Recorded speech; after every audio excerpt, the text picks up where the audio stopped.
ஏன்டா ஒரு கதை ஒன்று கேட்டேன். ரொம்ப ரொம்ப அட்டாச் ஆச்சு. அதான் உங்ககிட்ட ஷேர் பண்ணிக்கணும்னு ஆசைப்பட்டேன். ஒரு குரங்கு இருந்துச்சான் காட்டில். அது ஒரு ஆசையாக ஒரு மரம் வளர்த்துச்சான். அதில் எப்போவுமே நல்ல பழம் கொத்து கொத்தாக நிறைய பழம் பழுக்குமா. அந்த பழத்தை அவங்ககிட்ட கேட்குற எல்லாருக்கிட்டையும் இல்லைன்னு சொல்லாமல், இந்த நீ வச்சுக்கோ, சாப்பிட்டு, நீ நல்லா இருந்தால் சந்தோஷம் இப்படின்னு சொல்லிட்டு தானம்னு இருக்கிற பழத்தெல்லாம் தானம் பண்ணிவிடுமா. தனக்கு போக தான் தானம் அப்படிங்கிறது சும்மா பழமொழி இல்லைங்க. இந்த காலகட்டத்துக்கு ரொம்ப தெளிவான பழமொழி. அதை அந்த குரங்குக்கு புரியறதில்ல. எல்லாருக்கும் தானம் பண்ணிட்டு ஒரு காலம் வரும்போது என்ன ஆகிடுதுன்னா, பழம் பழுக்கவே இல்லை. மரம் காஞ்சி ரொம்ப பட்டு போயிடுச்சு. அதுக்கு பசி தாங்க முடியல.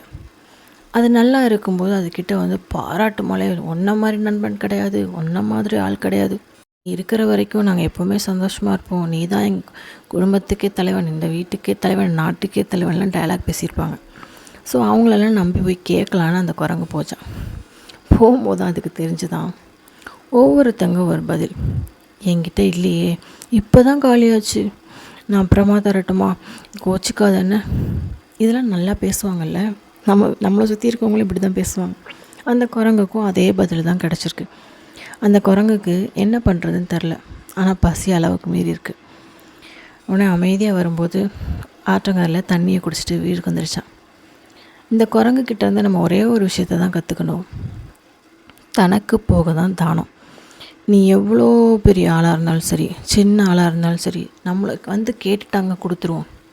இல்லை, நீ யாருக்கு கொடுக்குறங்கிறது ரொம்ப ரொம்ப முக்கியம். நிஜமாகவே கஷ்டப்படுறவங்களுக்கு கொடுக்குறேன்னா அது புண்ணியம். உன் கூட இருக்கிறாங்க, அவங்க ரொம்ப நல்லவங்க, உங்களுக்கு நல்ல ஜால்ராக போடுறாங்க அப்படிங்கிற ரீசனுக்காக நீங்கள் உங்ககிட்ட இருக்கிறதையும் உங்களுக்குன்னு எதுவும் எடுத்து வச்சுக்காமல் கொடுக்குறீங்க அப்படின்னா, சத்தியமாக சொல்கிறேன், உங்களை தானல் பிரபு, வள்ளல் பிரபுலாம் சொல்ல மாட்டாங்க, முட்டாள் பிரபுன்னு வேணால் சொல்லுவாங்க. தயவு செஞ்சு முடிச்சுக்கோங்க. இல்லாதவங்களுக்கு தானம் பண்ணுங்கள், அது கடவுள் பார்க்குறாரு, உங்களுக்கு ஆசீர்வாதம் கொடுப்பார்.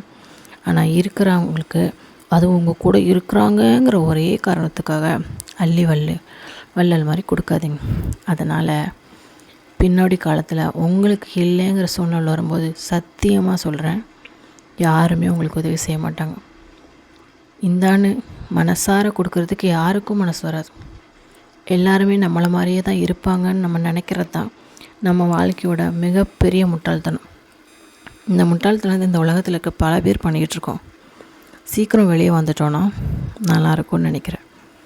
உங்களுக்கு இந்த வீடியோ புரிஞ்சிருந்துச்சுன்னா லைக் அண்ட் சப்ஸ்கிரைப் பண்ண மறந்துடாதீங்க. உங்கள் எல்லாரோட சப்போர்ட் எனக்கு ரொம்ப ரொம்ப முக்கியம். தேங்க்யூ.